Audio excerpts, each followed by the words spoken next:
Hi guys, now that we know when the general election will be, the campaigning can begin. So what will it be about? Well, Labour no doubt will present themselves in two ways. First, that they are the party of change, and second, a Labour government would provide stability and end the chaos which has caused the Tories to crash and burn under Liz Truss. What will the Tory message be? Well, it seems, don't trust Labour. Anything else? Probably not. Now, this narrative was reinforced by Danny Finkelstein, the Tory peer, when he appeared on Times Radio. Have a listen. It will be interesting to see now whether, as it becomes apparent that Labour, we expect Keir Starmer to be Prime Minister and Labour to take office, the election discussion, which has been so much on the problems of the Conservative Party, the fact that it's gone through two Prime Ministers, Liz Truss, Boris Johnson, all those things, might turn to what actually is this Labour government we're thinking of electing. What do they actually promise to do? And this slightly odd message they've got, which is, Britain's completely broken, let's do nothing about it, will be tested. That's your message, Danny. It is. That's your issue for on behalf of the... It is, but it is, no, it is. Come on, let's... Partisan nation.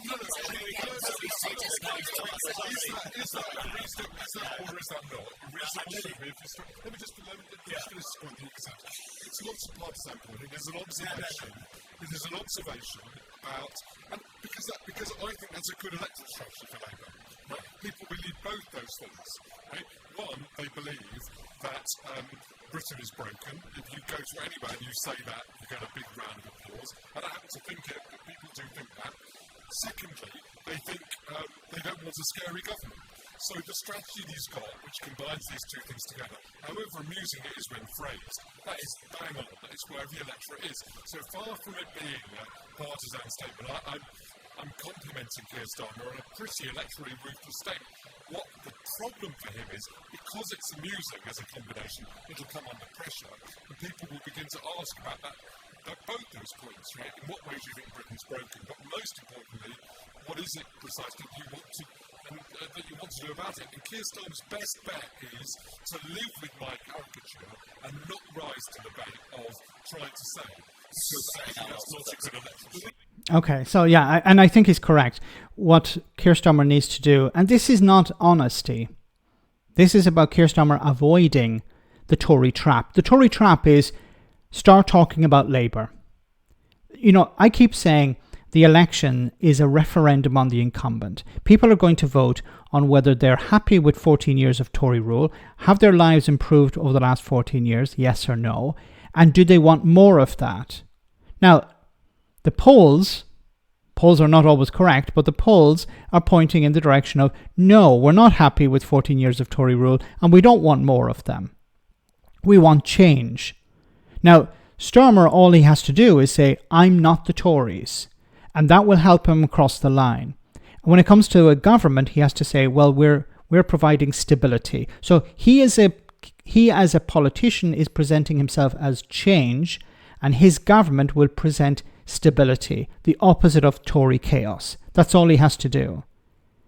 I've said before, the election is a referendum on the incumbent. Now, the Tories understand this, and they can't run on their own policies, on their own record, because it's an absolute disaster.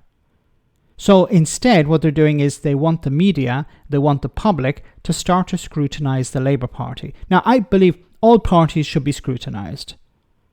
But this is not what will happen. The public are not interested in scrutinising the Labour Party. They want change. There are people who have voted Conservative all their lives, and they're going to switch to the Labour Party because they want change. In the same way as 2019, Boris Johnson sold change. He said, we're going to get rid of Brexit, get Brexit over the line. We're going to go back to the way things were before. We're going to reset the clock. We're going to talk about the NHS. And once you vote for me, I'll get Brexit done. It was a winning strategy. It was a lie, but it was a winning strategy. And what Labour have to do is avoid, and I hate saying this because we want parties to be transparent. We want parties to be honest. We want them to tell the truth. But what Starmer needs to do is avoid taking the bait about talking about what he will do, what the Labour Party will achieve. It needs to be the focus on the incumbent. Who's in charge now? The Conservatives are in charge now. What have the Conservatives done for you recently? What have they done for you over the last 14 years? That has to be the focus. If you get off that, then the Conservatives start to win, because then it doesn't become a referendum on the incumbent, it becomes a referendum on the opposition. And you can't fight that because you have not been in power. You haven't been making decisions. So it has to be a referendum on the incumbent. And anyone who's running for the Labour Party or other parties in opposition have to make sure it's a referendum on the incumbent. What has the incumbent done over the last 14 years or whatever? Have they improved your life? Yes or no? Do you want more of that? Yes or no? If you don't want more of that, then you have to vote for our party. That has to be the message. We want people to be honest. We want people to be held to account, to be challenged. But while political junkies like ourselves and commentators like you see on the screen will try to ask these questions, the general public, I keep saying, frankly don't care. They just want change. They want stability. The Tories don't represent change and they don't represent stability. So that's why they'll be kicked out. Let me know in the comment section, guys, what you think. As always, your comments are greatly appreciated. Thanks a lot.